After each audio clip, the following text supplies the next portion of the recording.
What do you believe right now that's making you feel this way? And when you analyse it, you realise how irrational you can be at times. Every single one of our major customers and minor customers all shut their doors overnight. It's not sales per se, but the outcome of it is because people get to know you, they get to see you. Making those efficiencies to maximise service profits as well as just product profits. When you lose the enthusiasm, that's the point to move on. Scaling up a business isn't easy. If it were, we wouldn't have less than 4% of businesses scaling beyond 10 employees or around £1 million turnover level, and less than 1% beyond 50 employees. But the contribution that we make as owner-managers to our economies is immense and should never be underestimated, yet it can be a tough gig for all of us at times. And only other business owners truly understand the challenges that we face. And through ScaleUp Radio, we aim to help make things a little easier. We interview guests who have been where you are now and may have faced some of the challenges that you are facing. And they offer their thoughts and advice on what has worked for them, as well as what didn't. And we've also combined many of the lessons from these interviews and also through working with hundreds of owner-managers over the last 10 years or so into a practical scale-up handbook that we've called the Entrepreneurial Scale-Up System, or ESUS. And it's for owner-managers like you and me as we navigate our own scale-up journey. And you can order a copy through your favourite online book retailer or by going to all the W's, esusgroup.co.uk, www.esusgroup.co.uk.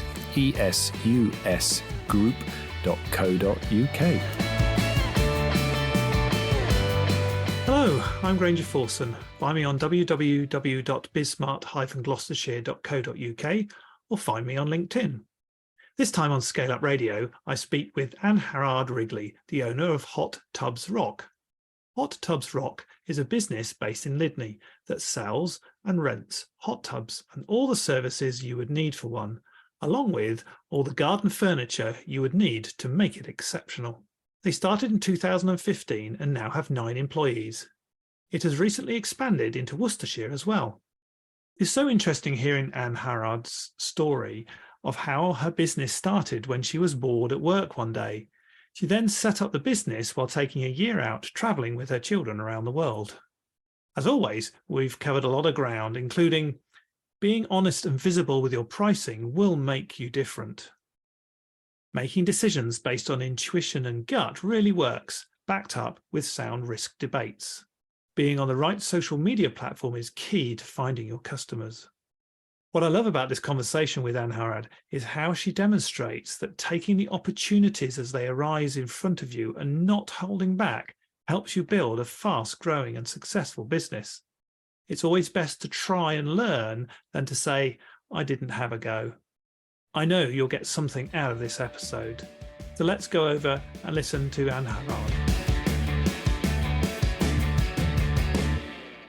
Hello, Angharad Wrigley, and welcome to Scale Up Radio. Please introduce yourself to us and your business. Thank you very much, Granger. Like you said, my name's Angharad, and I am the founder of a couple of businesses, but the main one that most people know is Hot Tubs Rock, which is based in Lydney in the Forest of Dean, and we've recently opened a second showroom in Evesham in Worcestershire. We do everything hot tub related. It's kind of a little bit does what it says on the tin. We wholeheartedly believe that hot tubs rock. We rent them out, we sell them, fix them, move them, service them, pretty much anything to do with hot tubs. And we also we do things like swim spas, so really, really big hot tubs that you swim against a current. We do saunas, garden furniture, garden structures, basically everything that could possibly make your outdoor space just the envy of the neighbourhood. We've probably got it. I have a local business community that I run over in the Forest of Dean called Local Business Rocks, and that's a paid membership group for. It's more for support than promotion of the businesses. Our aim is to help give small businesses a voice. But I guess it's really my passion project. It's certainly not a money-making exercise, I can assure you of that. And we've got about 70 paid members in a group, all coming together to support each other, which is, yeah, like I say, something that I really, really enjoy. Not that I don't really enjoy everything Hot Tub, but I love seeing small businesses thrive, collaborate with each other, find their feet really, and yeah, it just brings me such joy. So that's my little side thing that I've got on the go there. Yes, that's pretty much me, hanging out in the Forest of Dean, doing all things hot tubs. Brilliant. Wow. Definitely, if we get a chance, we'll talk about local business rocks. So yeah, that's really exciting, and yeah, I fully appreciate that excitement and joy that you get when people connect and help each other and grow and deliver what they've always wanted to do. So yeah, fully appreciate that one. So Hot Tub Rocks, how big are you? Give us an indication of your team and what you're up to. We've got, gosh, I need to count them in my head. I think we've got 9 employees, which comprises of office-based staff, organising the installations of the hire and sales tubs, as well as managing the 2 showrooms. And then we have install teams as well. We have 2 that are out doing the hard graft, bringing the hot tub happiness all around the region. So yeah, so we're not very big. We've grown quite considerably over the past few years. COVID, obviously a major factor for us. One of the few sectors that really thrived during such uncertain times for everybody. So we went from being a 2-man team, me and my other half, Joe, to taking on our first employee, and then quickly taking on a few more because we had to try and keep up with demand. But we were also very, very careful to not outgrow ourselves, because it's super important to us to be able to manage the customer satisfaction part of the process as well. It's all well and good selling as many hot tubs as you can when there's a massive demand for them, but if we can't back it up with a service that these people will need afterwards, then it wouldn't have sat in line really with our values, I suppose. So yeah, it's been a interesting few years, I would say, Granger. Definitely. I mean, a business that grew during COVID, yeah, that's an exciting time in terms of it's exciting for businesses that were struggling, whether they call it excitement, but the fact that you grew during that time, wow, well yeah, done. and we didn't know that was going to happen. We all sat around listening to Boris like everybody else, closing the world, and thought, well, what we do isn't an essential service. We're not key line workers, frontline workers, whatever the expression was at the time. We fully expected that we would have to close the doors on the business and sit and wait it out like everybody else. But then it became quite apparent quite quickly that actually we work in isolation. We don't enter people's homes. It's keeping the economy going, and it serviced a huge need that a lot of people had who were in isolation, who we had a huge increase in customers in the early days of parents with children at home with special educational needs who'd had school closed, who weren't being able to go for their hydrotherapy sessions or the sort of different groups and activities that they were used to as part of their routine. And so many reached out to us, and the hot tub in the garden was a game changer for a lot of them, because it could bring some routine, but also some sort of, peace and tranquility as well for those who needed it. So it was, yeah, I hate the phrase unprecedented, but let's use it. It was, it was a very strange time for us, certainly driving around the motorways and feeling like you were in some sort of movie set, because there was hardly anybody else around. And there we are on another sunny day, with a few hot tubs in the van. Yeah, interesting.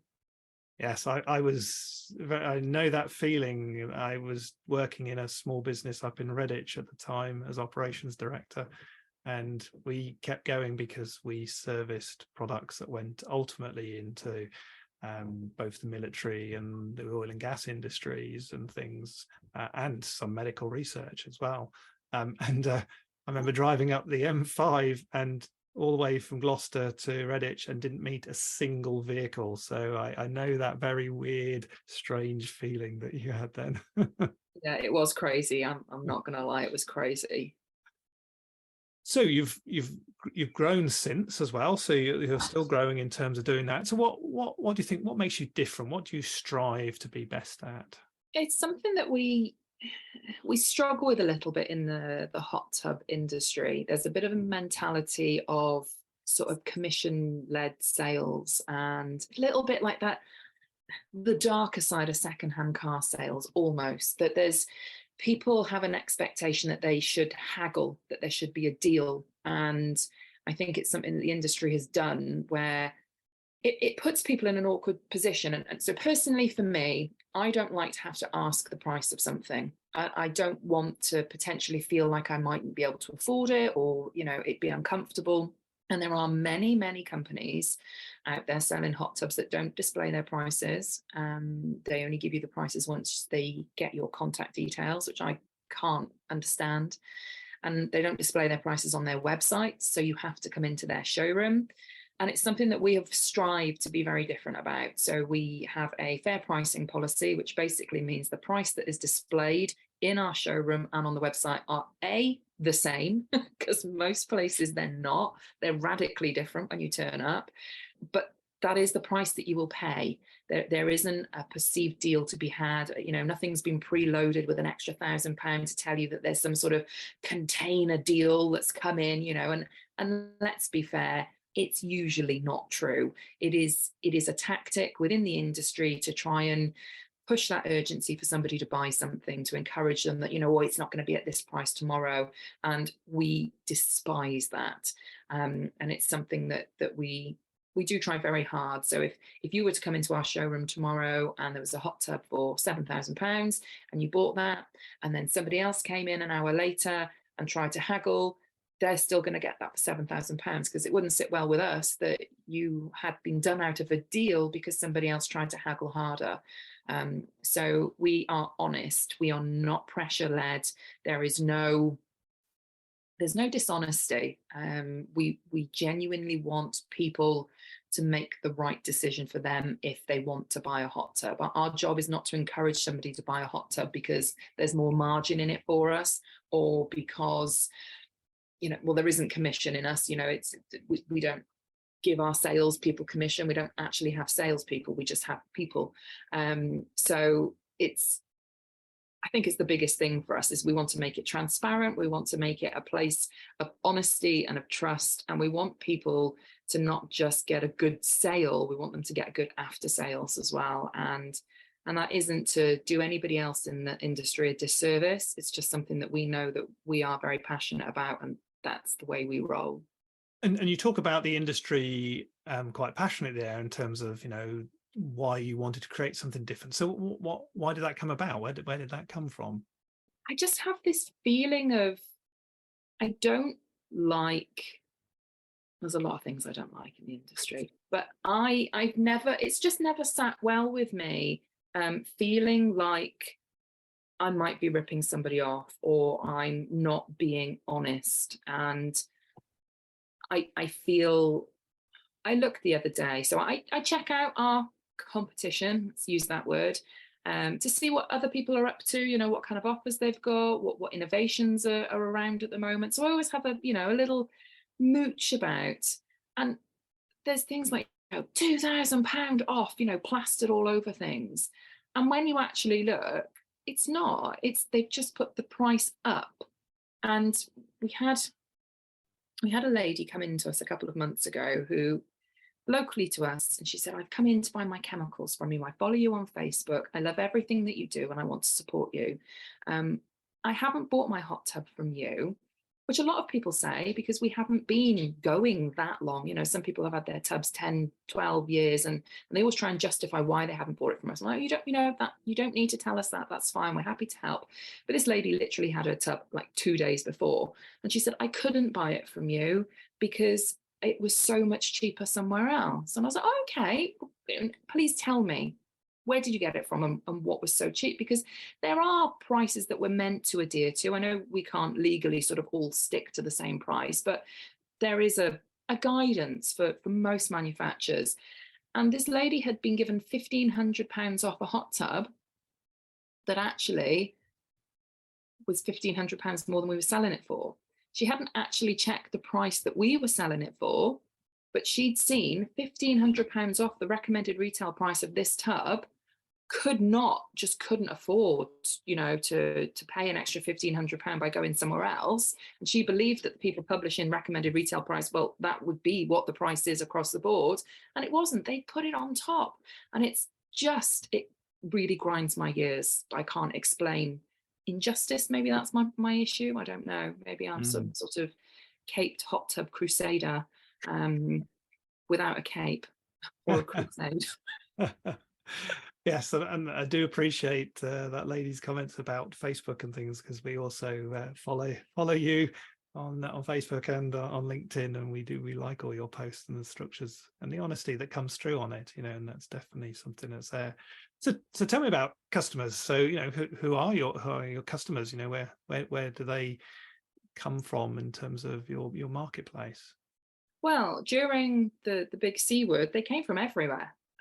Because everybody wanted one. There wasn't a marketing plan. There wasn't a need.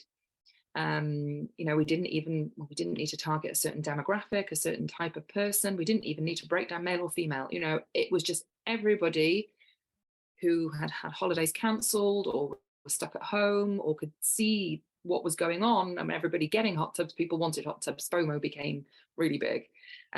So it's only been in the last 12 to 18 months where we've really needed to start looking at that, Granger, and starting to go, who are our customers? Because they can't just be everyone. That was a very, very special time, and unlikely, fingers crossed, to be replicated. I mean, obviously, as a business owner, the outcome of that time I would love to be replicated, but obviously you understand, not the event itself.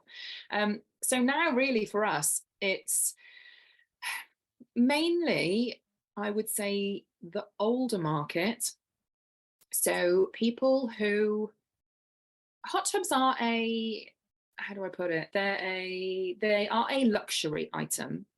But they are a luxury item that a lot of people realise will bring huge benefit to your life as well. So it's not like a luxury, like just something pretty to look at.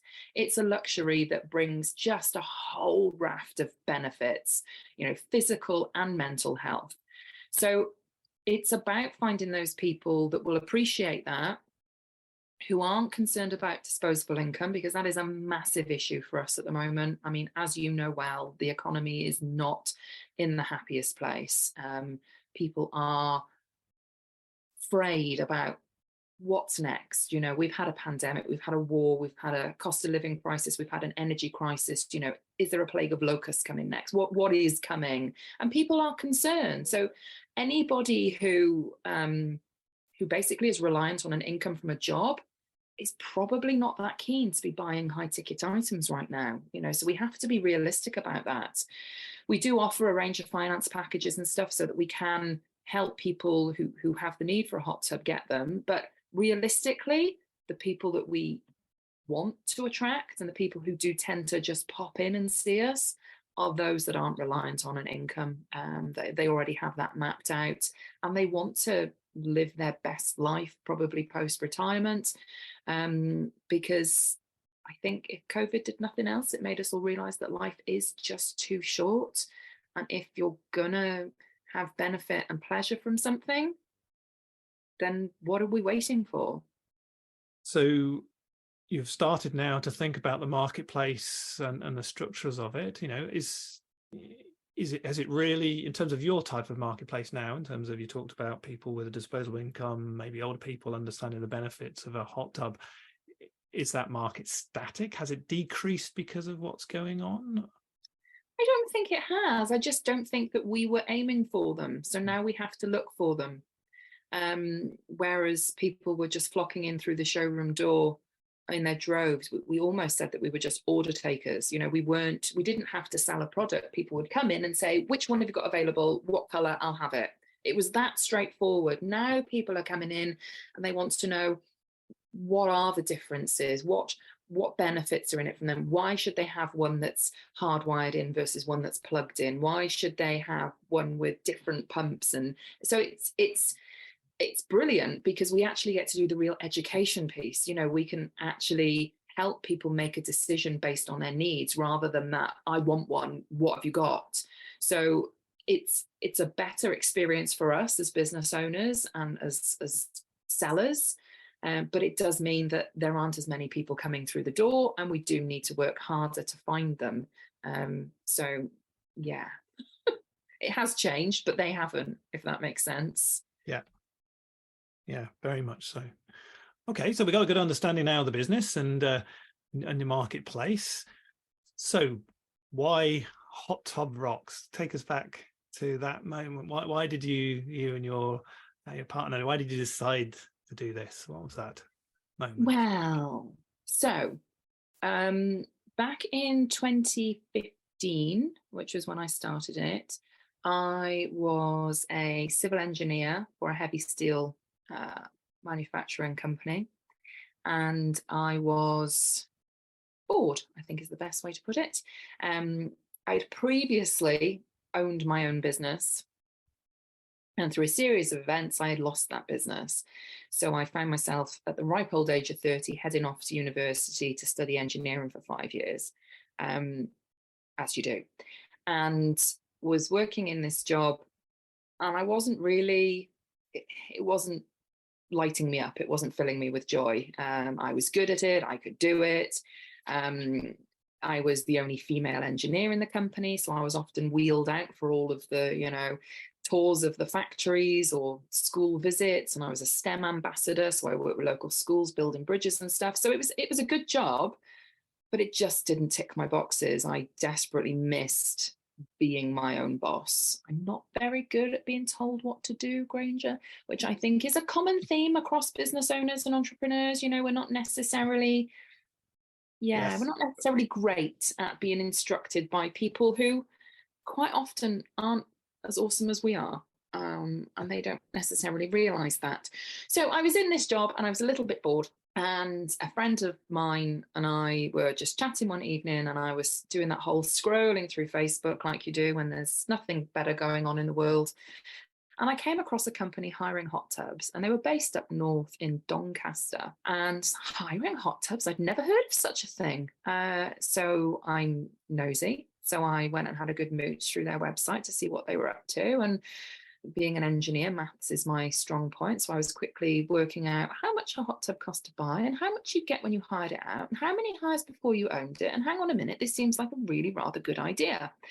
So my friend at that time, his job, he was also being a bit twitchy about his position. And so we said, well, why don't we set something up together where this doesn't need to be a full-time thing. We can still do our jobs, but we can do this on the side. And he set me a bit of a challenge, and he said, go on then, Angharad, if you can get a hire for this weekend, I'll buy a hot tub.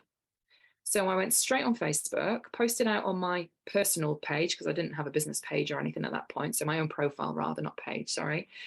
Shouting about now offering this hot tub hire, got a booking straight away. And so he went, oh, well, I'll buy 2.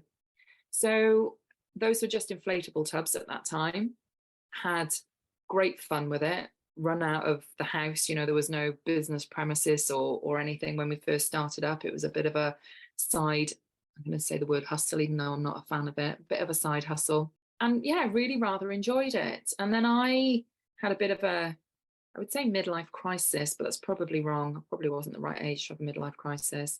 But I decided I really didn't want to do the engineering piece and that it wasn't for me. I felt like a bird in a cage in the office.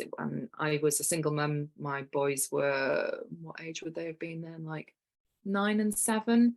So I couldn't do the on-site engineering, which was where I probably would have got my joy, because it could have been anywhere in the UK. It was bridges and wind turbines that I did. So I had to be in the office, looking at drawings and worrying about paint colours and welds and, and it wasn't particularly exciting. So I decided that I wanted to go and travel the world with my children, which I did for a year. And I ran the hot tub business online. So taking the orders, planning the delivery routes, advertising it on social media, and getting my friend Dave, who was my business partner then, he was going out and doing the work whilst I was milling around various parts of Europe, Asia, and Africa with my children for a year. And when I came back, the reality hit me that I might have to go and apply for a job. And it was a very sobering thought to think that I would have to sit in front of an interviewer and convince them that I wanted their job. And it couldn't have been further from the truth. I didn't want to go and work for somebody else again. So I had a decision.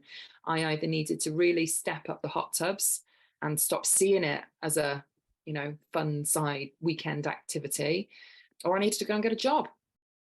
And I definitely didn't want to do the latter. So that's when I really sort of got my back into hot tubs. Dave then at that point decided he wanted to go and carry on doing what he'd been doing before.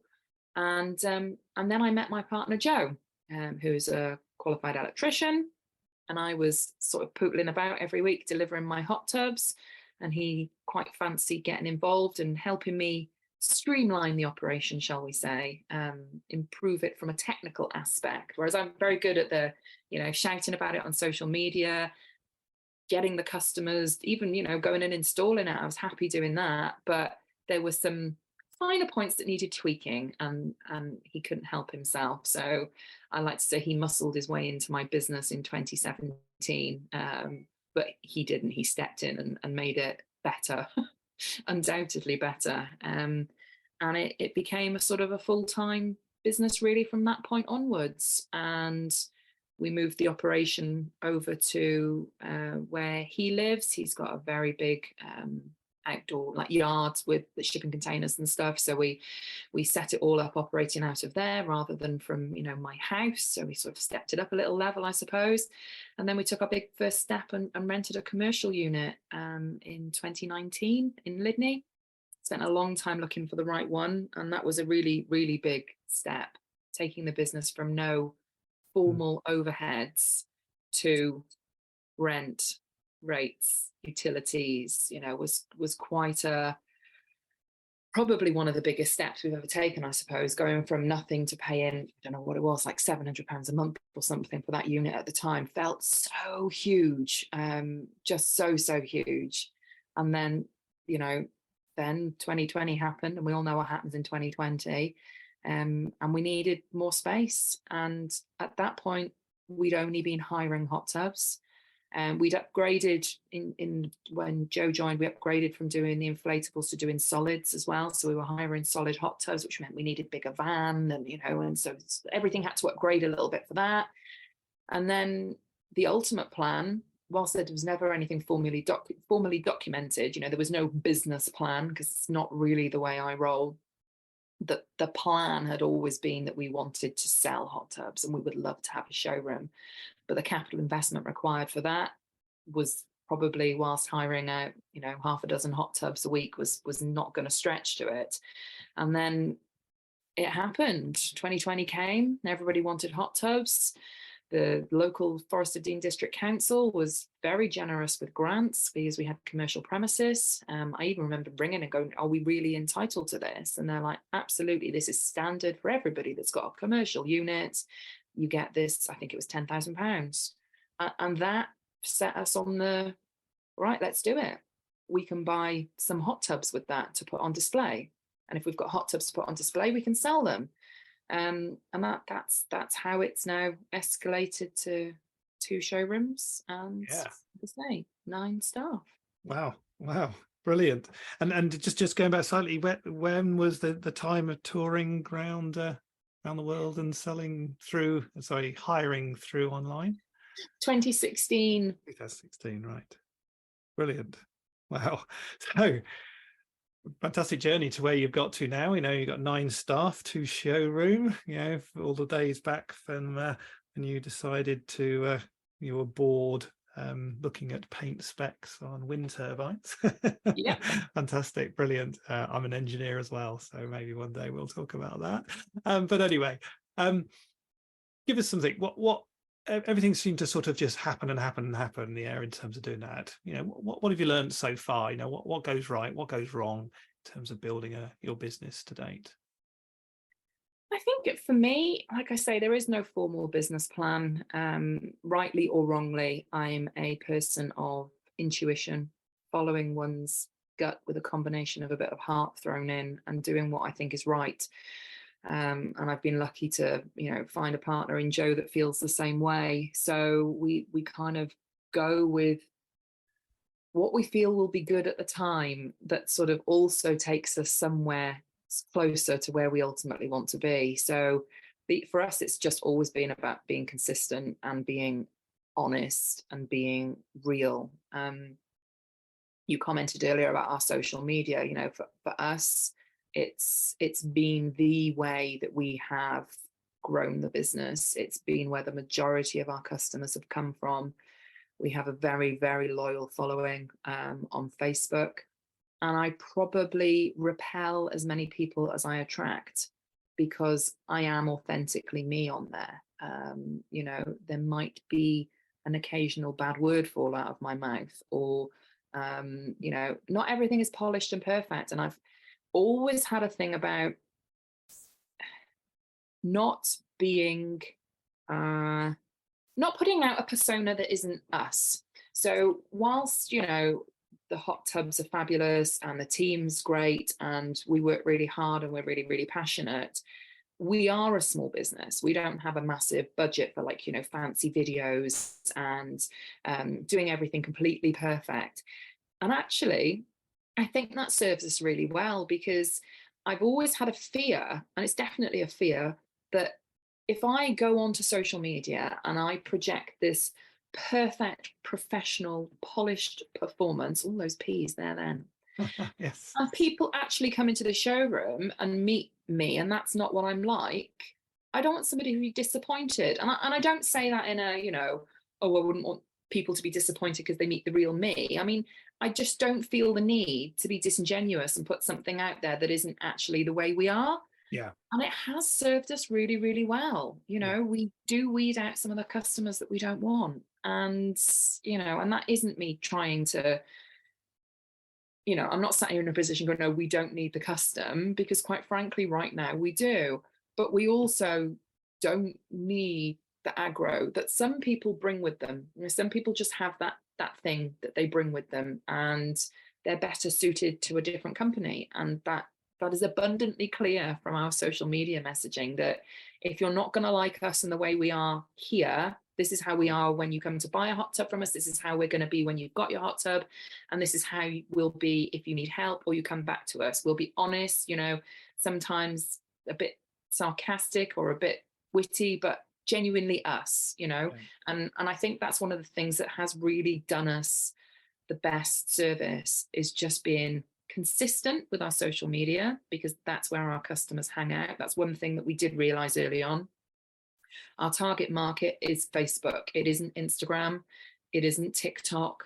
It isn't Snapchat or any of the others that I don't even know about because I'm way too old. That they're not there. They are on Facebook. And that's been very important for us, because I'm 42. I hang out on Facebook personally. So it's the easiest social media medium for me to be so present on. And it's just, it's done us so good over the years.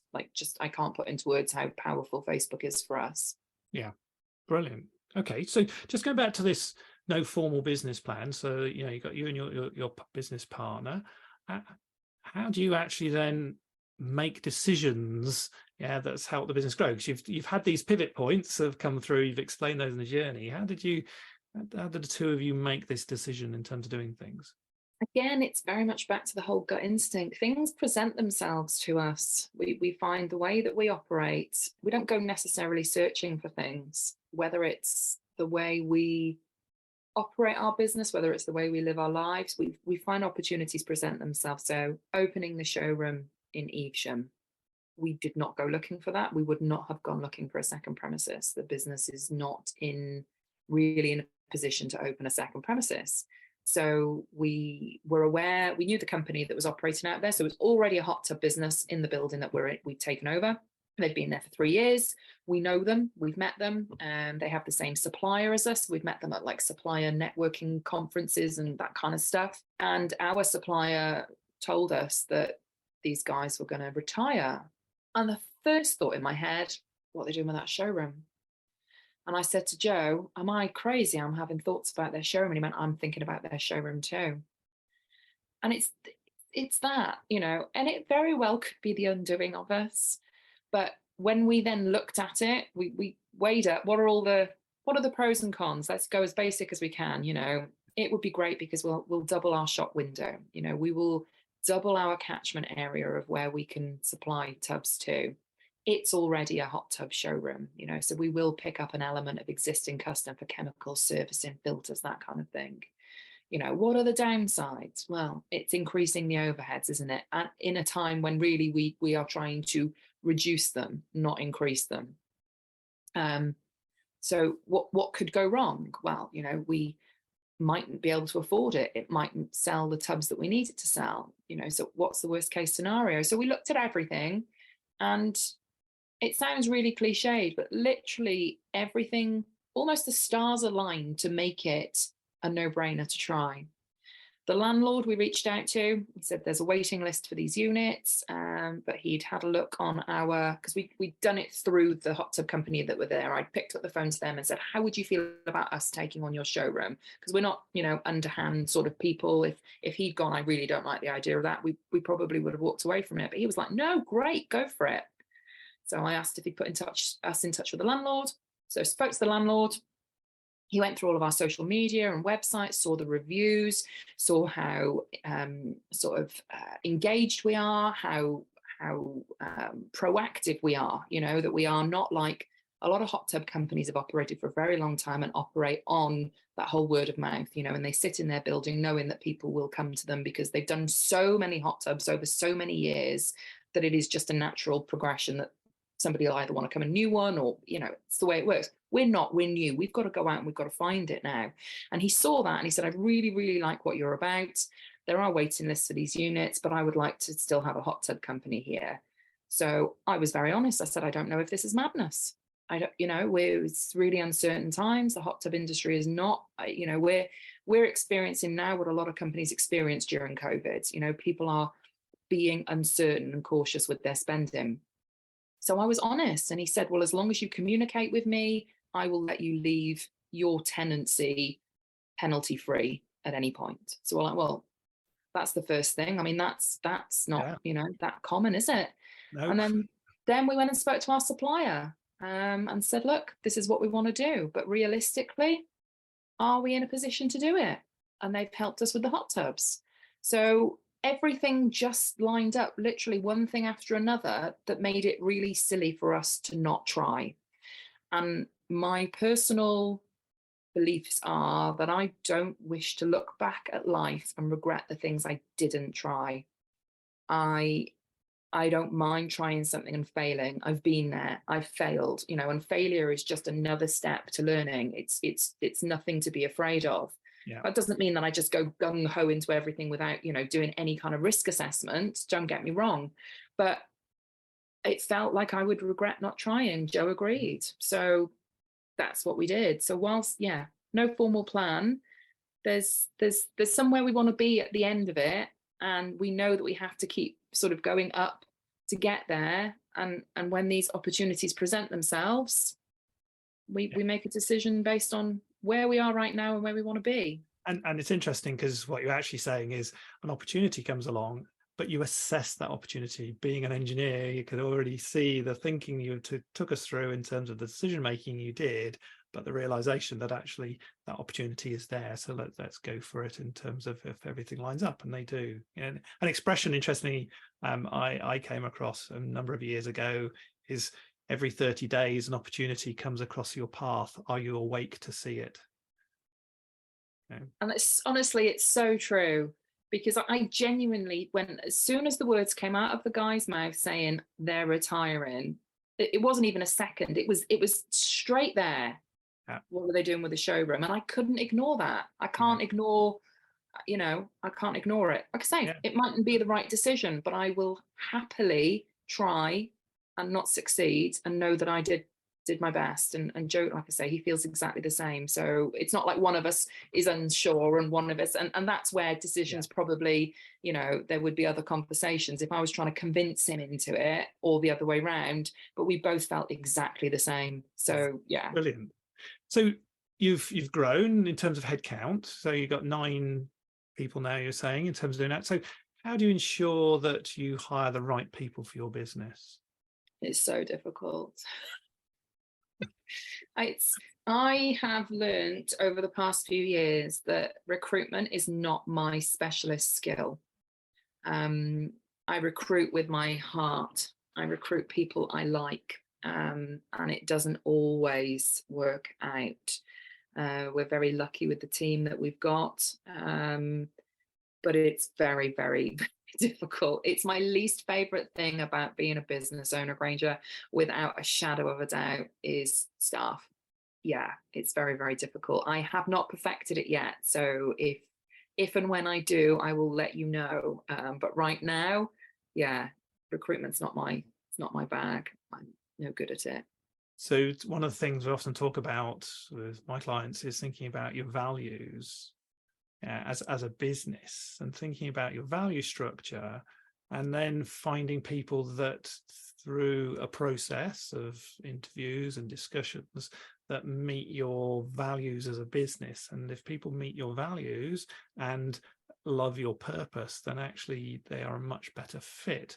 They may not have the skill set you need, you might have to train, or you might have to compromise and find the skill set. But often if you do the second, then you do struggle with people in terms of doing that. So yeah, no, I fully appreciate that. A number of my clients have the same level of discussion around those things. And I do genuinely believe that finding the people with the right attitude is more important than the skills. Because people, if they've got the right attitude and the willingness, and they want to learn and they want to do right by you, and then you're going to be in a much better position than you are if somebody's highly qualified and's got the skill set to do something.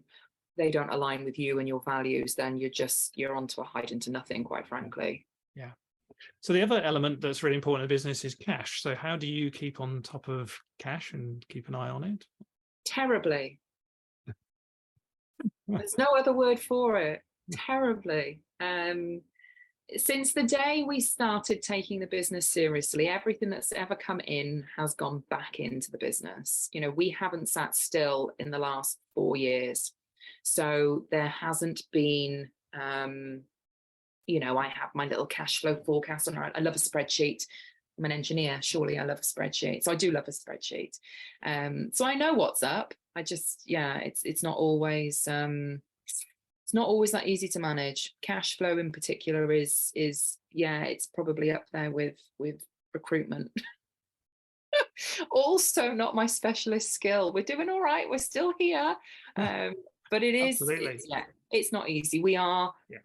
Realistically, we are quite a hand-to-mouth business because we see an opportunity. We decide to upgrade the showroom.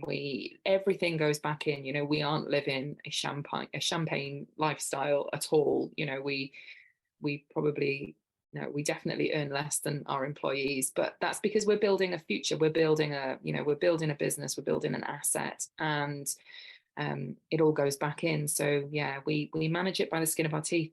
There you go. Brilliant. I love that answer, and the pure honesty in terms of that. It's terribly. I did laugh, but I just your whole face lit up as you said that. That's why I laughed in terms of doing that. It was just a fantastic answer and so honest in terms of that. So thank you for that. Right, this conversation is just awesome. I'm just going in so many different directions. So let's go to sort of one of our couple of final questions now in terms of doing that. So what drives you crazy about the industry? If I gave you a magic wand, what would you change about the hot tub industry? Overinflation of prices for a perceived deal, which is essentially, in my world, conning customers. I would banish it immediately. And it's interesting, you as a new entrant into the marketplace, you spotted that and you were focusing on that. So yeah, very, very much so. Brilliant. And that's the degree of honesty in the structure that you come across, even in your social media, that pure honesty in terms of doing that. And even the way you've answered the questions today, really demonstrates and shows that, in terms of that. So looking forward now, so if we were to meet again in 5 years' time, and we're looking back over the last 5 years, what's happened both professionally and personally for you to consider that a success? There's probably a lot of grey hairs going on.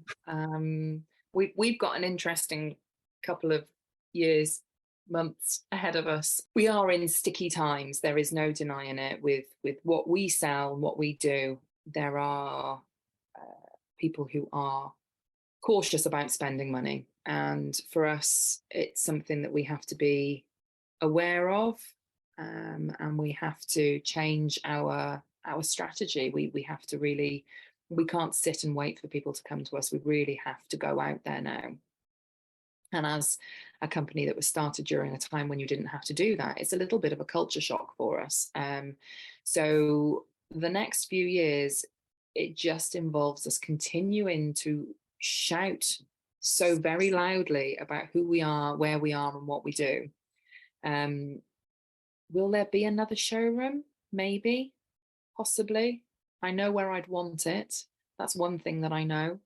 I wouldn't actively look for it again, probably. The main thing that we really want to try and change in the next few months is to not just be reliant as a business on residential Joe Public customers. We have so much that we can offer within the commercial space with holiday let, serviced accommodation, and a lot of what we do along the lines of the garden furniture and the structures and pergolas is all commercial grade quality. So we really need to try the B2B market, which is not something that we've really tapped into. We do supply quite a lot of holiday cottages, hot tubs. They've become a real, it used to be seen as a luxury to have a hot tub in a holiday let. Now, in the right environment, it's for most people, it's a necessity. So if you haven't got a hot tub, then how do you set yourself apart from the competition? So we've got a lot of work to do. So the next 5 years involves us taking Hot Tubs Rock to another level, gaining more commercial custom than we have residential. I think there needs to be a real flip for us on that. Continuing with the residential, because that's what we love. We like meeting people. We like them coming into the showroom. We love it when we hear how buying a hot tub or a swim spa is changing somebody's life, because they do. Yes, they can just be something that you put in the garden for a few glasses of prosecco with your friends on a Friday night, but they really have so many benefits. I can't go on enough about what they bring to people.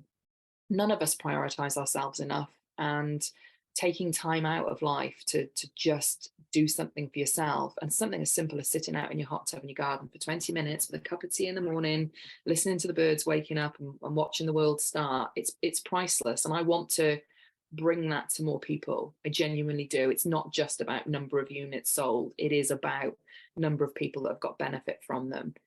I want to work hard within the industry to make it a friendlier, less pressured, cheesy salesman kind of, sort of environment. I don't like it. And if I can impact that, then I will.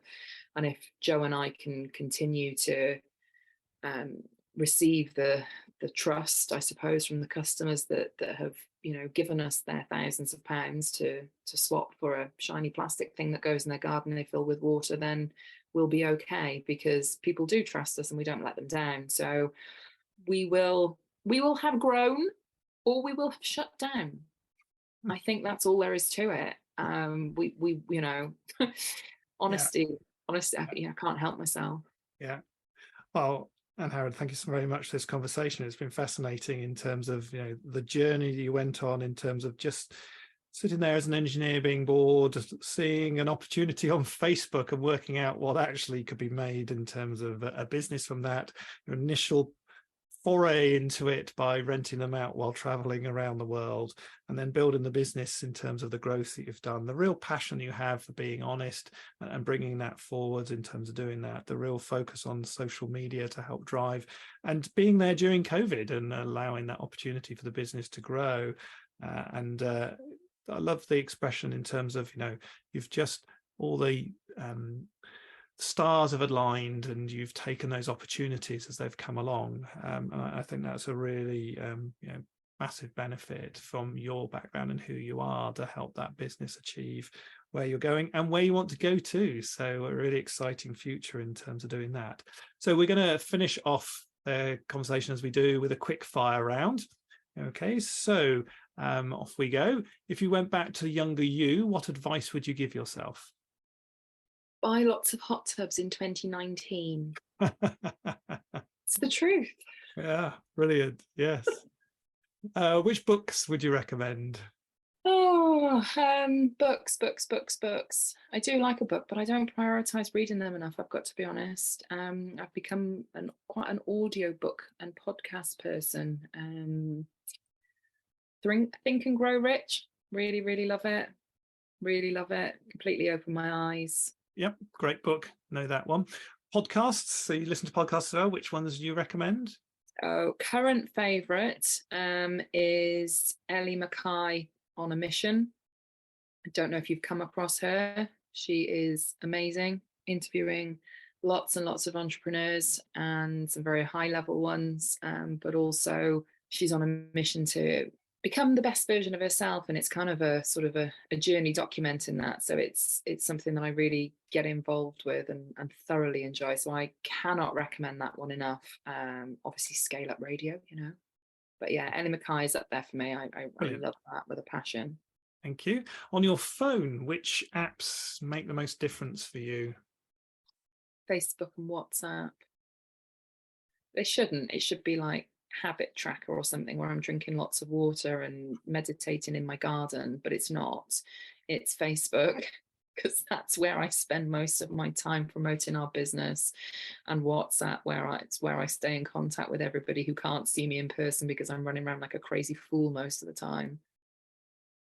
Right, thank you. And who's had the most influence on you as a business leader? Oh, influence on me as a business leader. Probably somebody from my early working days. He was the managing director of the company I worked on, so he's not a famous person. Guy called Tony Krask.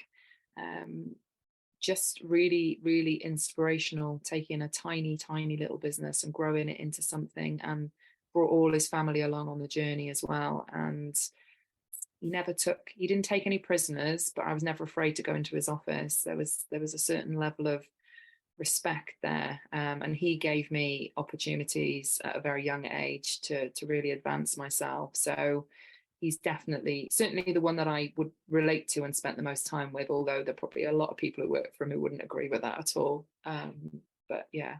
And finally, how can people get hold of you? Well, the best place really is Facebook. Like I've said many times, that is where I hang out. So we are Hot Tubs Rock on Facebook, also on Instagram and TikTok and the likes. But if you want to find me, and generally me doing something, then that is where you'll find me.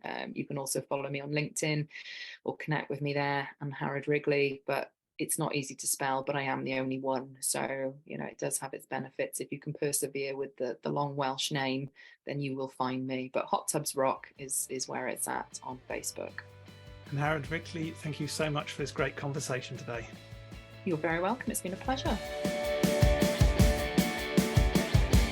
I hope you enjoyed that discussion, and if you're building and scaling your own business, you might well be interested in our book, The Entrepreneurial Scale-Up System. And it's exactly what it says on the tin. It's a practical handbook around scaling a business in a structured way, and you can order a copy on all your favorite online retailers, including an audio version, or you can find it and other supporting resources on our website, www.esusgroup.co.uk. That's esusgroup.co.uk, which is esusgroup.co.uk.